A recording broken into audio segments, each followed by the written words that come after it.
My name is Ellen, and you might see that I'm very new to the Moving On TV channel here on YouTube. So I'm new to the channel. The idea behind me doing these videos is to create a short video series giving people ideas of what they can do whilst we are still in lockdown in the UK. We are currently going into week 8 of lockdown. Measures might be slightly loosened or relaxed on Sunday, but chances are over the next few months we will be spending more time than usual in our own homes. I know it's starting to get to a little I know it's starting to get to me. I know a lot of people feel a bit stir crazy right now, so I'm here to use some ways of escaping whilst in your own home and staying safe, of course. So today I thought some book recommendations. Right now I can't read anything right now that includes a health scare, a disease, a death, war, conflict. I can't read anything that could possibly upset me, and I know quite a lot of other people are feeling that same way. So I've got a list of books here, and they transport you, let you escape whilst staying in your home. All of these books are available on Kindle as well.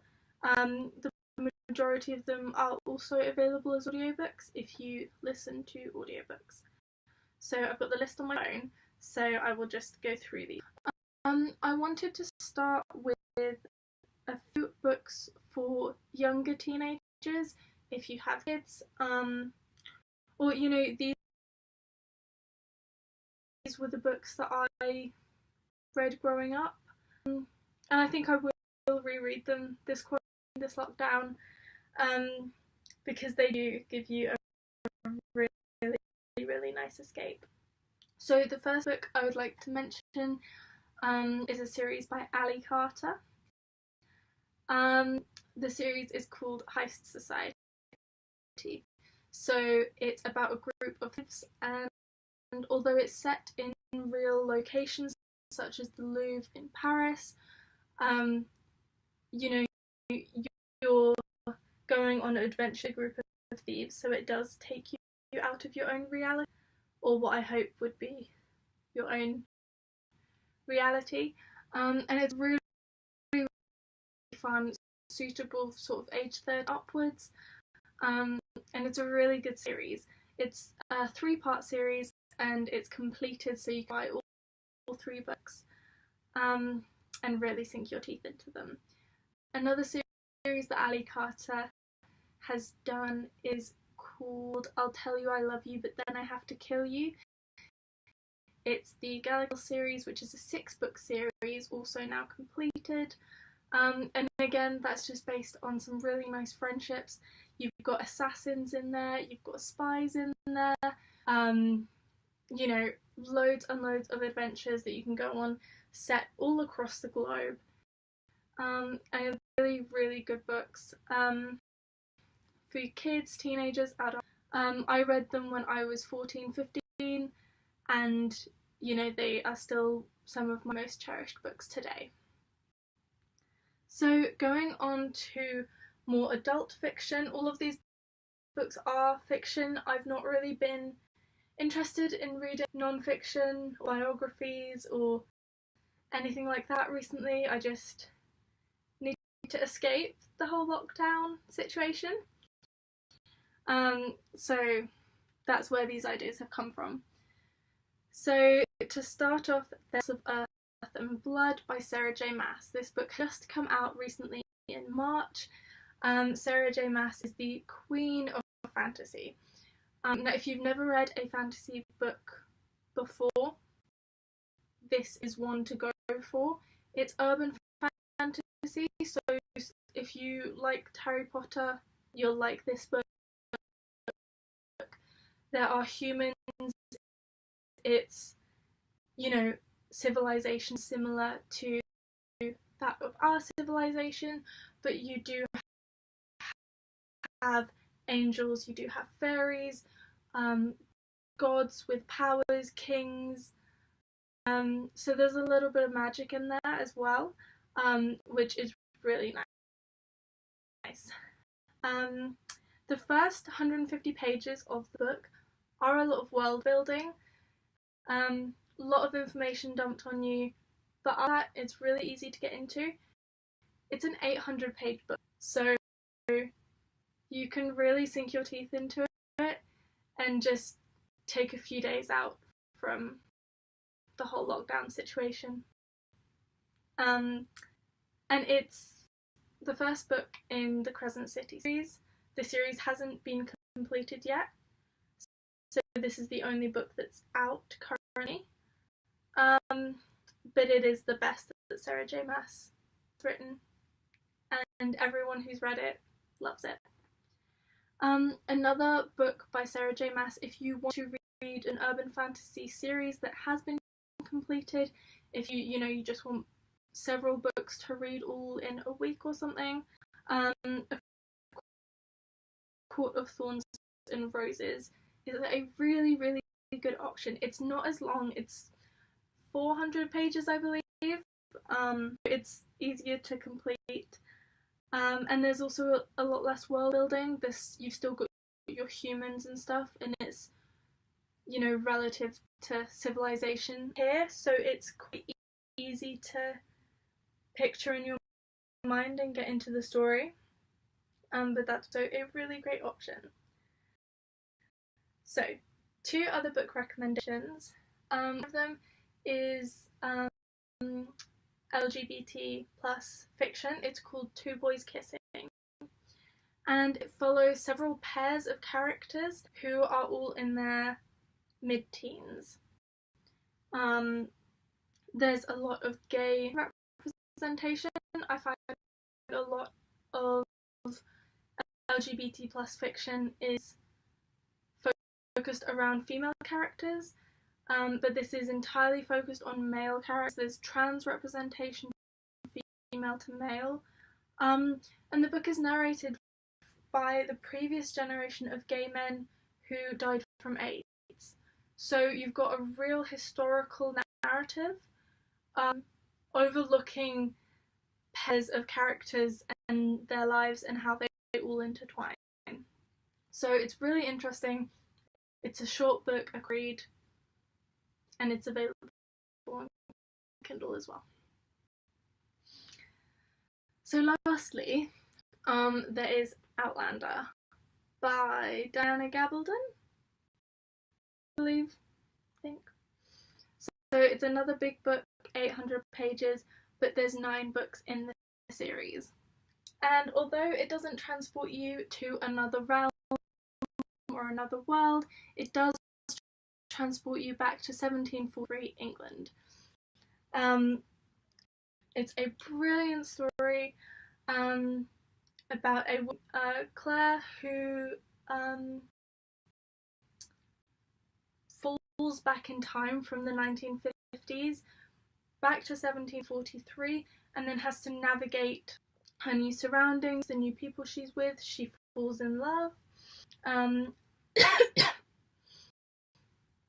There are divisions historically at that time between the French, Scottish, the English. Everyone's, a little tense. There are lots of clans involved, so you really get to know the Mackenzie clan, which she kind of falls into, and it's a really fascinating book. I've only read the first one. I will be reading the others, but it's a big series to get into, and also it has been made into an award-winning TV show starring Sam Heughan and Katrina Balfe. It's currently on Amazon Prime, and I think they're on season 5. So after you've read the book, you can dive straight into that. romance as well, so it's probably more adult fiction. And the majority of it is historically accurate as well, so you do get a bit of a history lesson. It's a really, really nice book to read. You will read it just like that. And there's lots of other books in the series, so you will have a fun time escaping from lockdown with.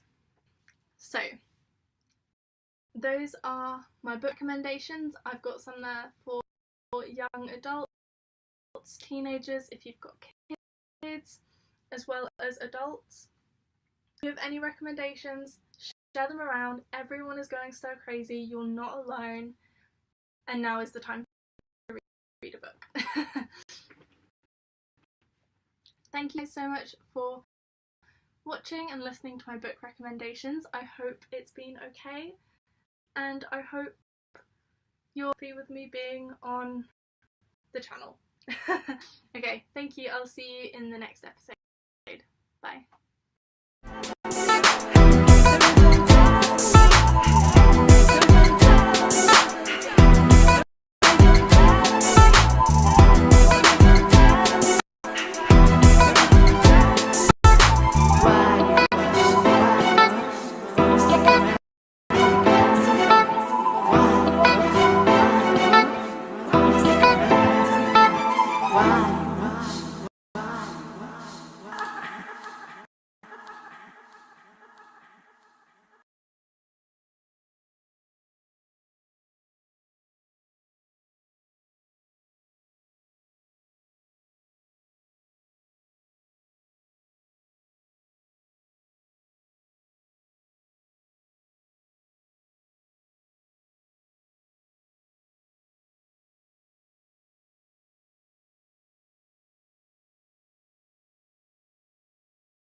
World Book Day this week, and people are releasing books all over the place. And we are releasing a book called The Cat Has 9 Lives and So Have I by Leah Medella, which we will be discussing on the book show, which you will be able to see after this. Now, very quickly, A Cat Has 9 Lives is an original story that originated from 92-year-old Jack Medella, who handed his daughter Leah a set of tapes with his life story on it. A cat has 9 lives and so have I. Welcome to the book show. This is a new series, a Moving on TV, where we will be looking at new books that are coming out. We'll be inviting on authors to talk about their work, to read a chapter from their work if they want to. So we're looking for you, for anyone who's got new work that doesn't know where to go to get it published or even listened to or read. We're here for you to come on here, and you can read a chapter. As I say, you can talk about the book, we'll interview you, you can tell us the background, and really have a platform for your work. Welcome to the book club. We have our first book, and it's called A Cat Has 9 Lives by Leah Medella. The cat. They say that he will find you somehow knowing you. He will come into your life and like a bandit in the night bewitch you and capture your heart, eat your food and steal your soul. Dogs are man's slaves, yet cats are masters, as they settle into our homes and take over our favorite chair, and you will be enchanted as they completely take you over. And they will always, always land on their paws. Leah Medella. A Cat Has 9 Lives. This book is not about a cat. It's about Jack Medella, my father. I'm Leah Medella. It's my pseudonym, my writer's name. I'm very happy to be reading to you the prologue and first chapter from my book and my father's book, a book we wrote together called A Cat Has 9 Lives. Like the cat, my father, Jack, has always fallen on his feet.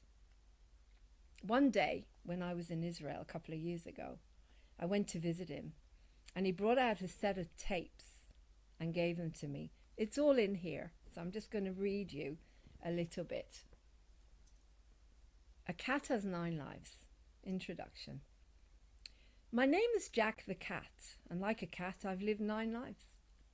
9 times I was moved around from the age of 5, and 9 times my life was saved in one way or another, and like our feline friends, I landed securely on my feet, not paws. I've lived a very full life where I've encountered different people and situations that have taken me through the tender young old age of 92. I would like my story to be an example of how there is something nondescript that I call the hand of God that has taken me and placed me in different places and experiences that have given me the courage, spirit, and tenacity never to give up. I've been abandoned, loved, and been through an extraordinary life. This story is about survival, not dissimilar to some of the classics like Oliver Twist or David Copperfield. I too started out like them, and this is the honest truth, as sure as God made little apples. I hope you enjoy my story. Prologue. I'm sitting in the taxi on the way to my dad's house. It's 2013, it's June, and 30 degrees in the shade. Luckily, the driver has got the air conditioning on. We chat as the car interlaces itself in between the other vehicles on the road. It always amazes me how the Israeli drivers have such a lack of fear on the road. This is probably due to their constant state of fight or flight that they live with on a daily basis. I mean the constant wars and threat to their lives. The car screeches to a halt, and the noise of blaring horns threatened to drown out the sound of the pop music Ilan, the taxi driver, was playing. We chat about the situation in the Middle East as we get closer and closer to the seaside town my dad lives in near the beach. Unwanted memories from the past fill my mind. Growing up in a foreign country where I didn't fit in and couldn't settle as a child. Many years ago, the boat that brought us from Dublin had landed in the port of Haifa, and as we disembarked and got into the taxi, which was to take us to the small settlement where we were going to be, I knew for certain in my 7-year-old child's heart I would never feel at home in Israel. Little did I know that I was on the verge of an adventure 50 years later, which would also show me how my dad, as a tiny boy of 5, faced a confusing and unsettling future after being uprooted from Dublin to an orphanage in the UK. The street Dad lived on came into view. The taxi stopped and let me out at number 7 Namin Street. Elan helped me with my small suitcase. Then I walked across the garden towards Dad's flat. Thoughts were flooding my mind. I hadn't seen Dad for a year this time, and I was scared of there being a big change in his appearance. I rang the bell. Jacob, Dad's carer, opened the door, and a great big smile spread across his face. He then led me into Dad's bedroom. Dad was very thin. Thinner than I remembered him to be. He was very old now, but he hadn't lost his youthful spirit. When he saw me, it was as if the life came back into his body, and he reached out to hug me. After about 30 minutes of chatting and catching up, a few glasses of cold water provided by Jacob to help quench my thirst, Dad leant back across his side of the bed and lifted up a box. "I have something to ask of you," he said as he handed me the box. He then gestured to me to open it. As I unravelled the tape that was keeping it secure, I discovered 6 cassettes, all set out numeric order, written in Dad's handwriting. It's my life story. I've recorded it on these tapes, Leanne. I would like you to write it all down, professionally as a proper book. I even have a name for the book. A Cat Has 9 Lives, and so have I. I was astonished. He was a 92-year-old man who could hardly walk anymore, and yet he had managed to put his memoirs down on a whole set of tapes so I could help him to tell his story to the world. Not only that, but he even had a name for the book. I could see his face light up as he started to explain to me how he wanted this to happen. I knew that age is unimportant at times, and how people in their twilight years like Dad were doing amazing things to change their lives. Now I saw the same determination and focus in my elderly father, and all I could feel was a sense of pride, admiration, and gratitude for being his daughter.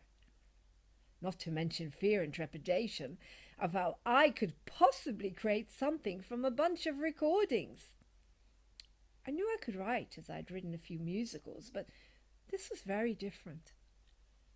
So that is how the book came to be. But now it's time to go back to where it all started, and hopefully you will fall in love with the cat, my father, and be able to learn from his experiences and enjoy this book. That's it for this episode. I hope you enjoyed the prologue. In the next episode, I will start to read chapter 1 of A Cat Has 9 Lives and So Have I, written by Leah Medella and Jack Medella. Thank you.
Talking in Isolation.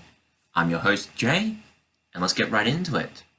As you can see, I've been trying to grow out a goatee because, well, even in isolation, it gets pretty boring around here, and I want to try something new.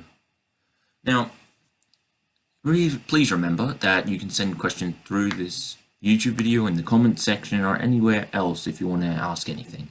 And remember, my part is talking about you guys. Now today I got a very interesting thing from a friend of mine. Back during the time we would hang out, even in isolation, just over the phone and everything, we tried to talk about what we would do in our free time. Now, mostly it was about playing video games, doing puzzles and stuff, but one thing that interests me, and I think would interest everyone else, is what we read. You see, every book has a genre. Fantasy, realistic, documentary, adult fiction, steampunk, all that stuff is interesting. But what I found out that is very niche is one form. You see, I have a friend who, during isolation, he was very, very bored. And I found out he got into a specific genre of reading. Now, the genre which can only be described as, well, reincarnation and summoning is many of the things he read were about being summoned or reincarnated into a different world. Now, many of you will think that's boring and everything, but I want to look into a deeper perspective of it. You see, when I asked him, and he told me about it, I thought, why would someone want to read that specific genre? So I did some research, and here is what I found out. Now, the Japanese actually have a certain word for this genre. It's called isekai. It pretty much means to be reincarnated or summoned into a different world other than the one that you're from. Now, that leads onto a two pretty important points. The difference between summoning and reincarnation. To look at it like this, you can see it as a person's preference into what they want that they can never have. The idea of a fantasy world is there aren't any rules from our previous world. Now, there are obviously some like, don't murder each other and, don't commit crimes and stuff, at least in some books. But what you have to look at is what we can't get in this world. In this world, everything's normal. We can go get a job, we have taxes, we can hang out with friends, we don't have to worry about monsters. The only really animalistic worries are stuff we might find in the bush, snakes, spiders, and sometimes the occasional, angry animal, depending on the country you're in. But in the fantasy world, it's usually about mythical beasts, chimeras, hydras, the gorgons. Gorgons are like what Medusa was, except without the stone part. What you have to look at is people want, as I said before, people want what they can't have. And in a fantasy world, all those rules are broken down. In a fantasy world, we can have magic, we can have sword fighters, we can have careers we could never have in this world.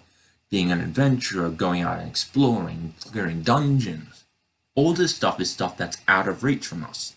We can play it in video games, we can read it in book, but to actually do it is something that's very, very much out of our reach. And many of you can argue, hey, with VR, virtual reality, we can get a feel for it when those games come out. But the thing you have to remember is we can never truly get it. We can never experience it. As soon as you take off the headset, it's all gone. And because of that, we can never ever truly embrace it. And I think that's something that pulls people towards that kind of genre, the isekai, Japanese. But the thing I looked at is there is a deeper meaning as well, especially in what I talked about before, the two different types. When you look at summoned to another world, I believe that's looking at someone who wishes they could retain their current memories or retain what they want to retain, their body, their personality and everything, and be able to experience something different. They might have something that they're not happy or not, expressive of, but in the long run, they want to go there. They want to leave their current world and they want to explore a possibility as they are. People who usually go towards this side are people who, to put it in the simplest terms, want to experience something without missing anything of themselves. They want to know that they have the skills they currently have and they can go and use them. This is for the people who work hard and want skills that they've developed. Now, the other hand though, reincarnation, the thought that after you die, you get to restart from level 1, restart the entire thing over. This is more looking at people who either have a hard life or want to become someone entirely different. Books that usually look at that are the ones that they want to change how they are. They might want a different hairstyle, they might want a different look. They don't want to be tied down with past experiences. Many people like this in books start off as, well, babies and stuff. Or if they're reincarnated, they could start off as entirely different people. The idea is that it all starts all over again. They have no ties, no chains, nothing. They can have a new family, they can have a new experience. If you've had a hard family that was always forcing you to train, this new idea allows you to start completely over.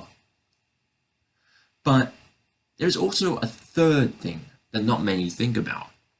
You see, throughout all these different things, the idea is that they know that they've been reincarnated, or they've been summoned to another world. And the idea behind that is memory. In all the ones I researched, the possibility of them remembering who they are is near a perfect 100. Because the problem is with isekai, they have knowledge about the previous world, aka Earth, where we live now. The problem with this is, if they started from 1, just completely start anew, and they had no prior knowledge, that would change the book from isekai to just normal fantasy. Now, many of you might think, what's the problem with this? Well, the thing is, the entire term isekai, the entire term of this visionary idea is that you need memory and knowledge about where we are now. So the entire genre revolves around the memory of Earth. The main problem with this is isekai books aren't extremely different from each other. If you look at them fundamentally, they're basically the same, with story elements making them different. You can't get anything original out of it because people know. There are different books, like if any of you have read Skullduggery Pleasant, you know that that's the normal Earth, the normal world, but we find a different part of it. That's not isekai, but that is unique and it adds magic and everything. The thing that makes that unique is we're taking the already known world and we're injecting something different into it. The problem with isekai is we take the normal world, throw it away, and add a new, entirely different world. And even if you make that world unique and everything, the problem is the memory of Earth can always impact it. To tell you another example, I talk about Skullduggery Pleasant, which is our world with magical elements put into it. Look at Lord of the Rings. That has no memory of Earth, no idea about where we are, and makes a completely different fantasy world with no ties to it. Thanks to that, they have no trouble with doing anything they want, because the idea of Earth and the idea of the limitation Earth proposes aren't there, so they can go in any direction they want. Back to the topic at hand. As I've talked about, isekai allows us to escape from reality. But what parts? Because from the research I did, there are a few fundamental parts that we are freed from in the isekai genre. First of all, the idea of family. In isekais, if the main character has a family, most of the time they're going to be completely different to what we think. They're either going to be very loving, caring, or they're going to be very harsh and hating. There's never an in-between. There's never a normal family that's always happy and always sad. Like, media. Sorry. That means that they're sometimes happy, sometimes sad, emotions take them over. No, in isekais, they're usually extremely into one point. Very loving, very careful, very controlling, or angry. There's no middle line. The thing with this is, it wants to make sure we, as the readers, get a fundamental look at what the person has to go through. We know that they're from Earth and they have memories from Earth, so that's going to affect them. But what's interesting is the fact that their parents will always throw them a curveball. Now, the thing is, though, when they're summoned to another world, or when they're reincarnated and they don't have anyone looking after them, that makes an entirely new thing, because they're entirely dependent on those past memories to help them. What some of you might not know is that the idea of, as I've said, the idea of Earth does play a massive role in the story. But what it can also do is make the person dependent on it in the story. When in reality, the reason people make isekais is to escape from it. People will be like, I would love to be in another world where I could do this, this, and that. But the fact of the matter is, if you were born in that other world, you might not live as long, and you might actually dream of being on a planet like Earth. You see, many stories that I've read in my research tell me that the idea of Earth and the idea that, we can be reincarnated and we can have all this fun adventure, the only reason it's fun is because we know about the boringness of where we are now. I wake up, I have breakfast, I'll go out, I'll work, maybe play a game or two, come home, relax, it's all the same. You either go to work, you have fun, you eat, you rest, blah, blah, blah. The four massive things. In a different world, though, those four things might not exist. You might still have work and sleep, but you also have survival of monsters, looking at different magics, which can be counted as work. It completely changes from work where, like me, stand behind a bar or go to sets, to a place where you have to try and survive, hunt for resources, all that stuff. That come two completely different things while using the same title. Like how isekai represents reincarnation or summoning, same title but different experiences. Now, the importance about remembering all this is we have to look at why it's interesting to certain people. I've stated why certain parts of it are made as is, but I haven't discussed why a person is drawn to it. Now, it could just be a normal thing. You enjoy the genre, you like the idea of fantasy, but there can be a dark tone to it. And I'll talk about it. It's open, and as I said, anything you guys want me to talk about, I'll talk about. I won't beat around the bush, and I'll go straight for it. What I think is, while there are people who generally enjoy it and just love a good book, there are those people that want to because they want to escape from something. I really hope this isn't true, but I have to say it just because it's part of my research. Many people want what they can't have. And while many people think it's adventure, fun, all that, there are darker tones.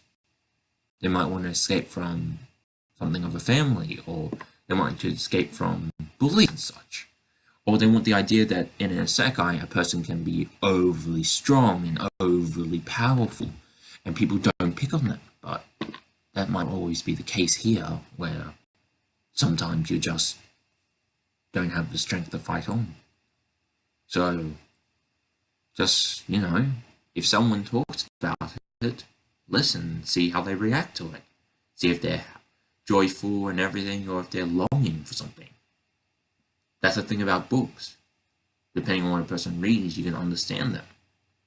I've met people who became my best friends because I just found another single book they read. When I was younger, I met a guy who just read Moby Dick, and we became great friends because he wanted that longing of adventure and finding something that was unreal, and I thought that was amazing. The genre of isekai can offer many things. Onto another point. The idea of isekai is that they always sometimes, most of the times, have one thing called the cheat ability. Now, isekais with this kind of genre aren't exactly rare. They're really quite obvious, and to be honest, many of them have it. The idea is when they're summoned or reincarnated into another world, they have a cheat-like ability that doesn't disappear. It makes it either too easy for them or give them a leg up over everyone else. For example, I remember reading one when I was doing this that talked about a guy who had the ability